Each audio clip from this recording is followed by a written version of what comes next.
Na medida que os passos foram chegando mais perto, o cachorro foi aumentando a força do rosnado, e de repente, uma mão grande apareceu no canto da janela, e foi como a minha mãe disse. Aquilo não era humano, não parecia nem ser desse mundo.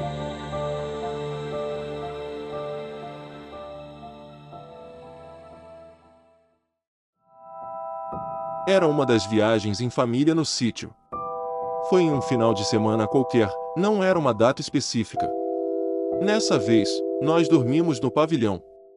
Já tem uma história sobre esse pavilhão aqui no canal, vou deixar o link na descrição e nos cards no final do vídeo, e em breve terão outras histórias de lá. Esse pavilhão era um lugar realmente assustador. Logo quando chegamos, na sexta-feira de noite, enquanto estávamos entrando no corredor para escolher os quartos, todos ouvimos uma porta rangendo, era mais pro meio do corredor. Lembro que isso me causou um certo arrepio, afinal o histórico das coisas que vivenciamos lá era meio sinistro, mas apesar disso, não me alarmei muito, poderia ser apenas o vento. Escolhemos os quartos.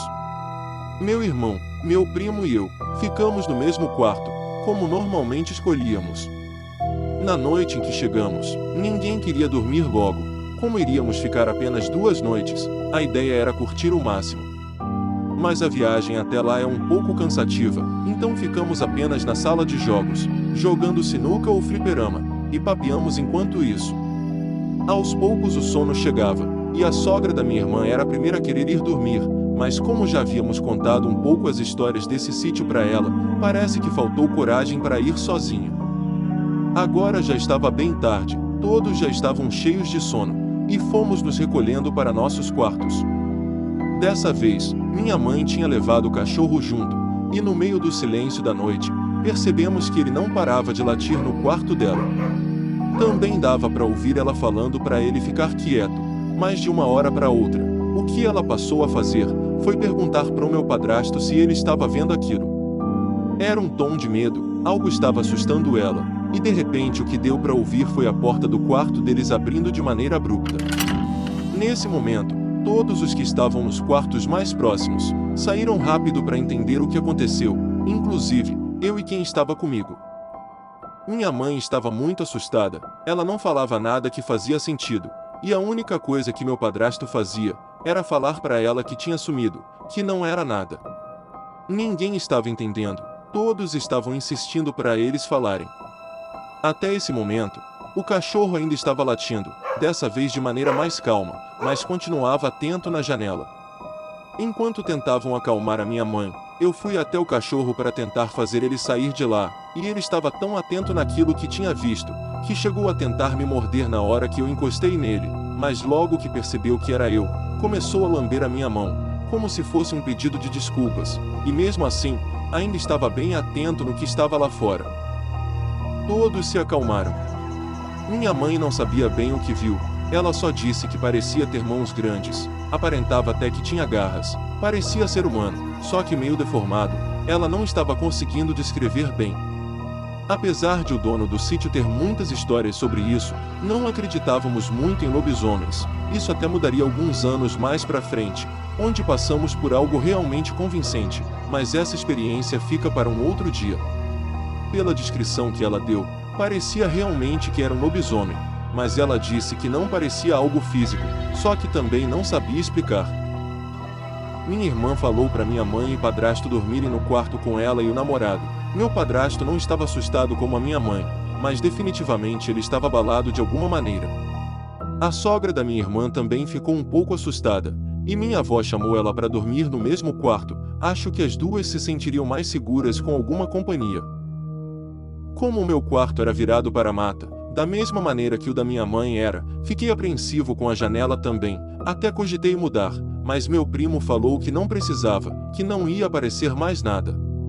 Falei com a minha mãe para deixar o cachorro com a gente, de alguma maneira, me sentiria mais seguro. Todos voltaram a dormir, com exceção do cachorro. Ele estava inquieto cheirando a janela, ficava de frente para ela parecendo que estava esperando para atacar. Nem quando a gente chamava adiantava, ele olhava e voltava para a posição de antes. Fiquei me perguntando o que fez a minha mãe ficar daquele jeito, ainda mais com aquela descrição que ela deu. Passou algo em torno de 1 hora, talvez um pouco mais, e começamos a ouvir sons de passos na mata do lado onde ficava a janela. Ouvi o cachorro rosnar bem baixinho, estava se preparando para algo. Achei que meu irmão e meu primo estavam dormindo, chamei eles, só que eles já estavam acordados. Meu irmão só me respondeu dizendo eu tô ouvindo, e meu primo falando não é melhor a gente ir para um quarto do outro lado? Respondi em tom sarcástico para ele, agora você quer mudar? Mas acabamos ficando ali, não sabíamos o que era. Era melhor a gente ter saído, porque com certeza nenhum de nós três queríamos ter visto aquilo. Na medida que os passos foram chegando mais perto, o cachorro foi aumentando a força do rosnado, e de repente, uma mão grande apareceu no canto da janela, e foi como a minha mãe disse. Aquilo não era humano, não parecia nem ser desse mundo.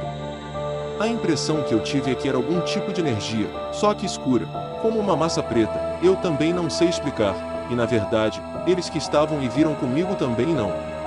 Na medida em que aquilo foi se fazendo mais presente, dava para ouvir como se fossem arranhões na janela, como se quisesse entrar. O cachorro começou a latir, e todos ouviram e entenderam que poderia ser a mesma coisa, e saíram dos quartos. Meu primo estava mais perto da porta, e levantou correndo para sair, e meu irmão e eu fomos juntos. A explicação que demos para todos foi a mesma que eu descrevi aqui. Tive certeza de que não era algo físico, pois meu padrasto disse que não conseguiu ver nada quando aconteceu no quarto deles, mas ele realmente sentiu uma sensação bem ruim, ainda mais vendo a minha mãe ficar nervosa daquele jeito. Essa foi a primeira noite dessa viagem ao sítio, mas a próxima seria de longe a pior.